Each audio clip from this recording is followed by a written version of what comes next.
friends, I am Pradeep Gokhale, Head Equity ITI Mutual Fund, and I am talking about market outlook today. So we stand at a very interesting juncture in the markets today. The external environment is very volatile with high inflation, high energy prices and a strong US dollar. The US Fed at its recent Jackson Hole meeting has indicated that it will keep on hiking rates till inflation comes down to much lower levels. Also, it will keep rates high for much longer. Also, people are fearing that US may go into a recession sometime next year.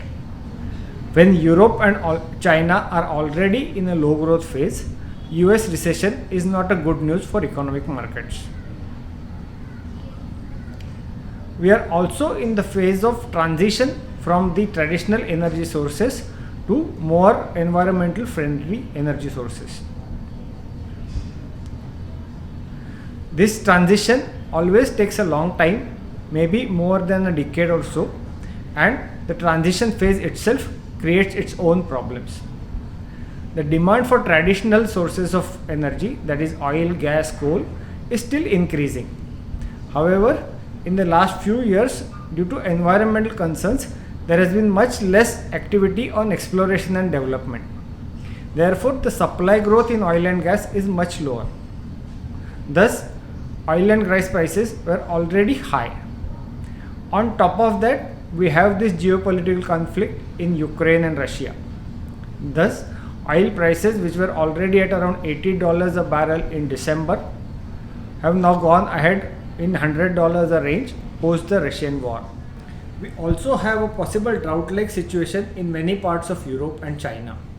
Many fear that this will lead to higher food prices.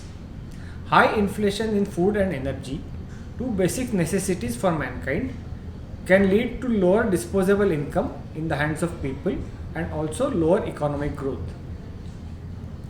Against this backdrop of highly negative macros, emerging markets in general have underperformed developed markets.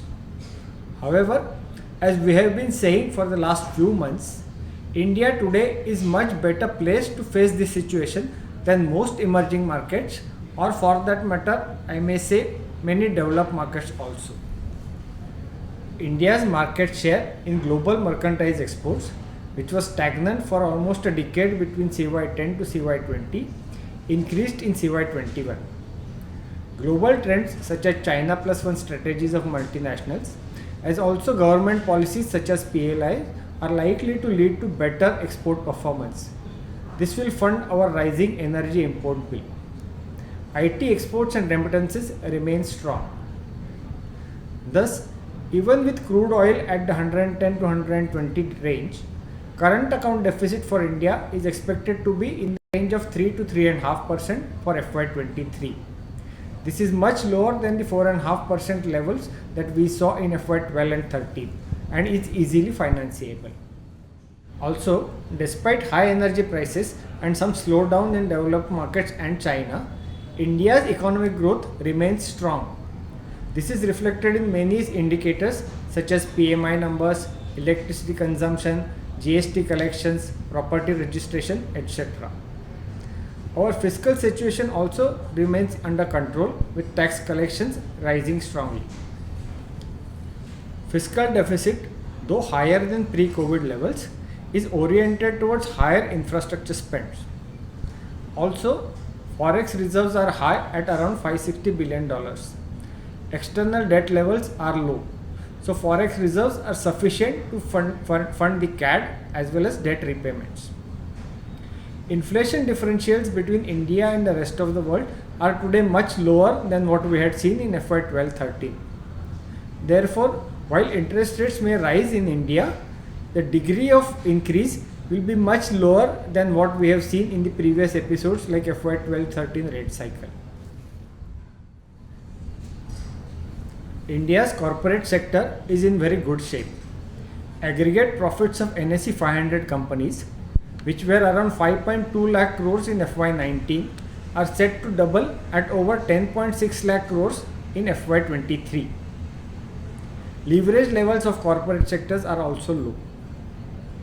The banking sector is also in very good health. Banks are well capitalized.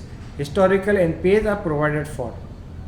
Despite COVID-led disruptions in economy, asset quality has held up quite well.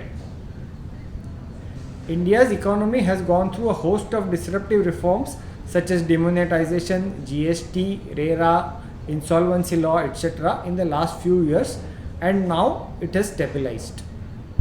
With both corporate and banking sector in good shape, we feel India is at the cusp of a start of a new domestic economic recovery cycle, which can lead to multi-year growth. Last 2 months, we have had a rally in equities across the world. The rally was based on the premise that a cool off of inflation is happening as reflected in falling prices of most metals, and also expectations that an early end to Fed rate hike cycle will come. The recent comments of US Fed have to some extent dashed those hopes. Valuations of Indian equity market after the recent rally are at above historical averages. Also, high energy prices have led to some downgrades in Nifty's earnings. We feel that the recent volatility that we have seen in equity markets would continue for some more time, maybe another 3 to 4 months. As the global macro situation resolves itself, Indian economy is in a very strong position to bounce back. We feel domestic cyclical sectors, be it consumption-led or investment-led, would lead the economic recovery.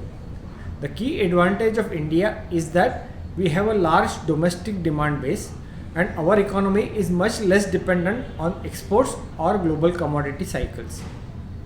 Thus, domestic cyclicals such as auto and auto anchors, consumer durables, real estate, building materials, capital goods and engineering, infra-related sectors will do much better in the coming economic upcycle. Within defensives, pharma and healthcare sectors should do better as they are coming off a low growth base. So, despite the spate of negative news, Indian investors should keep their faith in the inherent strength of Indian economy and use the volatility in markets to your advantage. Happy investing, friends. Thank you. Mutual fund investments are subject to market risks. Read all scheme related documents carefully.